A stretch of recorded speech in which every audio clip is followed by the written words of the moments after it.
What's good, YouTube? It's me, Coach 67 Sports TV. Shout out to the awesome and amazing LDBC, Lions Den Boston community. Shout out to the greatest university in the world, the Southern University, home of the mighty Jaguars. The last couple of videos I've been talking about the transfer portal, how basically the transfer portal is impacting Southern University, is impacting both in a positive way and a negative way. But it's not just impacting Southern University, it's impacting schools all across the SWAC and schools all across basically college football as a whole.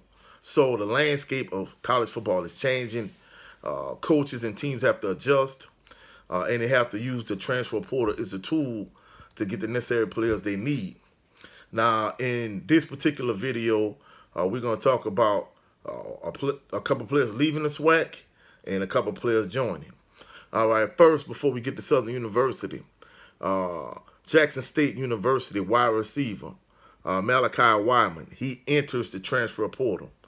Now, I've been talking about how it's affecting Southern, but it's also affecting other schools. Jackson State, for example, you got Sylvian Wilkinson, he left. Now you got another player entering the transfer portal. So basically, it's not just affecting Southern, it's affecting schools all across the SWAC and all across college football. Now, for a player that they gained, it's official for Southern University. Juan Gonzalez, offensive lineman from McNeese State. He's committed to Southern University. So it's official. Southern University is gaining him. They're gaining the offensive lineman. However, in the same breath, they also losing the offensive lineman. So they also, Southern University is losing the offensive lineman. And so it's astonishing how you lose a lineman and you gain a lineman. They also they lose Caleb Harrell, who was with Southern University, and basically he's entering the transfer portal. So the landscape of college football has changed. Like I say, it's just not just affecting teams across the SWAC. It's affecting teams all across college football. And just to give you an example, look at Coach Prime in this situation in Colorado. Now, I know his situation is a little bit different from the standpoint of, he went into the University of Colorado with the intent basically to bring in his own players and put his stamp on the program in terms of, he's trying to build that program up. But he's not going to be able to wave a magic wand and just transition them to being a one-win team to potentially winning the national championship overnight. It's going to be a gradual process. So his situation and some of these teams in the SWAC like Southern and Jackson State, their situation is different than Coach Prime's situation. But the point is, nevertheless, is that coaches have to adjust and teams have to adjust to the way things are going and the way the situation is with the transfer portal. So the transfer portal giveth and it also taketh away. And we've seen with Southern University how they gain an offensive lineman and then lose an offensive lineman also. And like I said, Jackson State, since Coach Prime has left, they've gained a lot of very talented players, but at the same token, a lot of players that entered the transfer portal because they're getting a lot of attention that they probably hadn't received since they were in high school. And that's another thing people don't really understand with the situation with the NIL deals. And, basically, many instances, players, they're garnering a lot of attention. Just to give you an example, Southern, Trey Lang, he had a good spring. And I don't know if he garnered a lot of attention because of the spring game. Maybe something is going on behind the scenes that, some of us just regular Southern University fans are unaware of. However, he entered the transfer portal. So, many instances, these players are receiving the same type of attention that they received when they were in high school and they were 2, 3, 4-star recruits.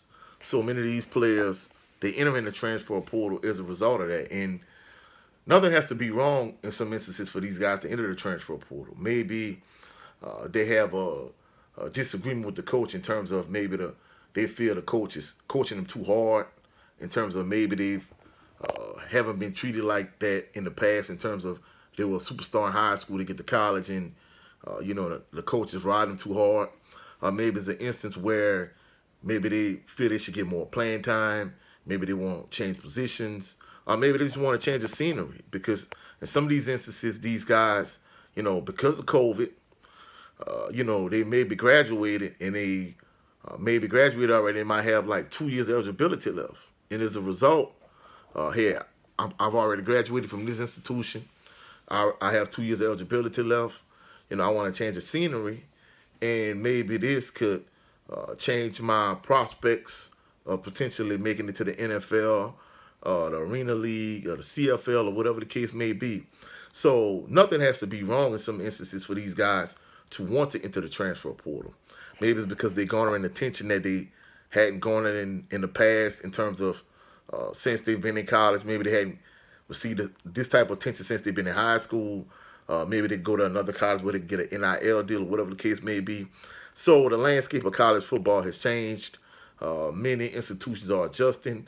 And just, you know, like I said, to give you another example, many members of Jaguar Nation were upset with Coach Dooley from the standpoint they felt like he didn't recruit enough high school players from Baton Rouge, because that's one of the sticking points of a lot of Southern fans. They felt like over the last handful of years, whether it was Coach Odom's, whoever the case may be, they felt like they really weren't recruiting the blue chip caliber players here in Baton Rouge, whether it's players from Scotlandville, players from Southern Lab, just across high schools in Baton Rouge, Catholic High, whatever the case may be. So, you know, they brought that up to Coach Dooley, and basically Coach Dooley said because of the landscape of college football, he really couldn't recruit as many high school players as he would like to. He had to just kind of adjust with the way things are. He had to grab a lot of transfers from transfer portal, because he need players that could step in and play right away. He really couldn't afford to get a player from high school and bring them into his program and groom them and develop them so they could be ready to play in a couple of years. He need players that can play instantly and step in and be starters right away. So that was the reason why he took the approach that he took when it came to recruiting. So that's it for this video. If you saw any value in this video, like the video. If you have a subject or a topic you may want to address, put it in the comment section. Subscribe to the channel. Also, click the notification bell so you can be alerted anytime I post any new videos. Now, my new goal is for me to gain 1,000 subscribers by May the 25th. So please subscribe to the channel. Also, click the notification bell so you can be alerted anytime I post any new videos. You can catch me here on YouTube and on all social media platforms, Instagram, Twitter, TikTok at Coach 67 Sports TV. Y'all have a blessed, phenomenal evening. I'll catch y'all on the rebound. Peace and blessings.